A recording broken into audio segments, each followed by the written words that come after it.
It never stops getting darker, weirder, juicier, more journalistically challenging in some ways, I would venture to say. Yeah, that sounds right. Has there been any update on the Sable offshore?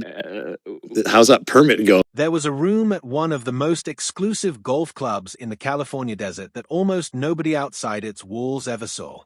That room, and 2 others like it at different clubs, are now at the center of a story that's shaking the golf world. A story about Phil Mickelson, one of the most recognizable athletes on the planet, and a series of allegations that, according to the journalist who broke them, have been building quietly for nearly 2 decades.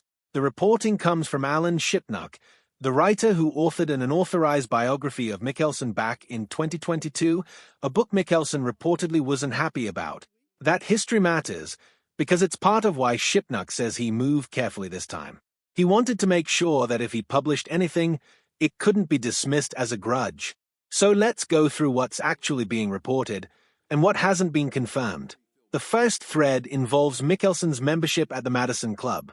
According to people who worked there, speaking to Shipnuck, Mickelson kept a private condo on the property, separate from a main clubhouse, and staff described it as rarely, if ever, occupied by his wife, Amy.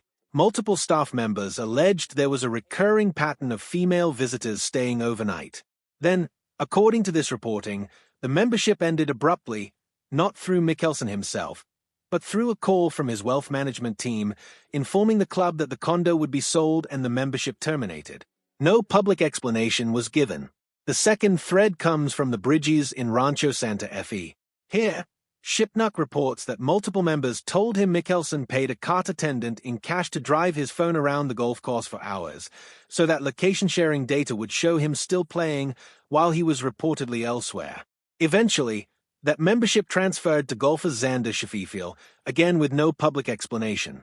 The third thread is the most serious, and it's the one that's actually been confirmed independently.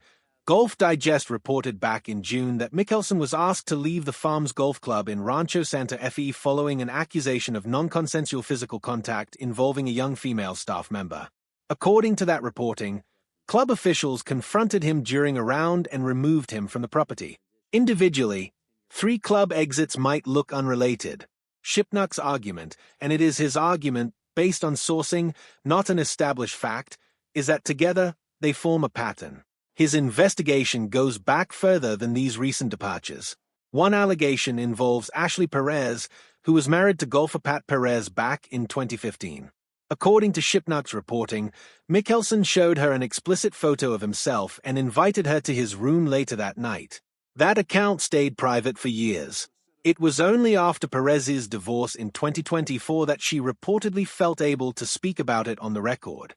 A second woman described a separate incident at a dinner party, alleging that Mickelson propositioned her explicitly in front of other guests.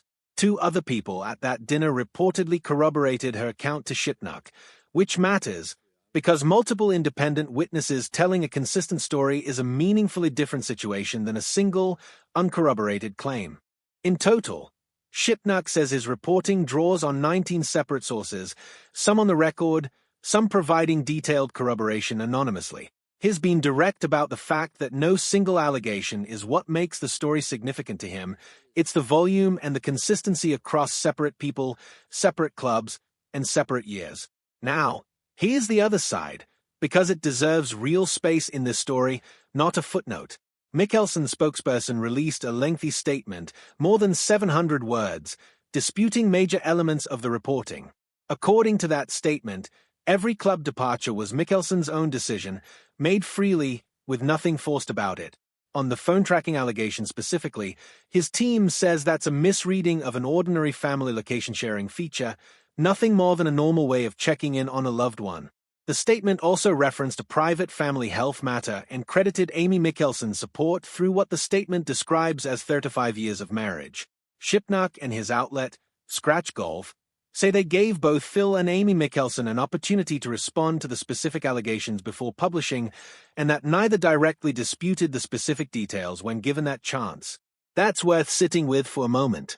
A broad public statement defending one's character, issued after the fact, is a different thing than directly answering specific individual claims when asked in advance.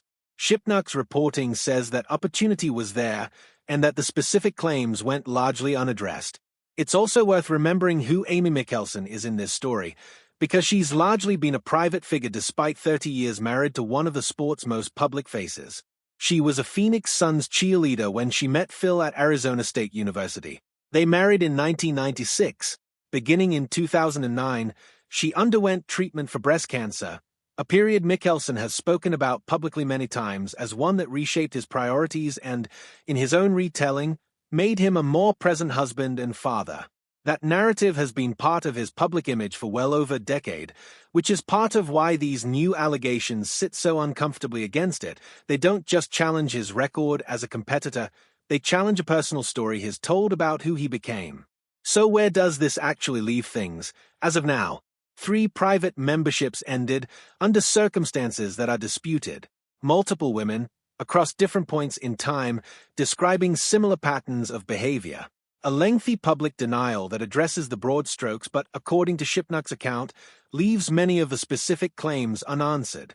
And a golfer whose public image, for 30 years, has centered on charm, warmth, and family devotion, now facing questions about how much of that image matches the version of events described by 19 different sources. None of this is legally settled.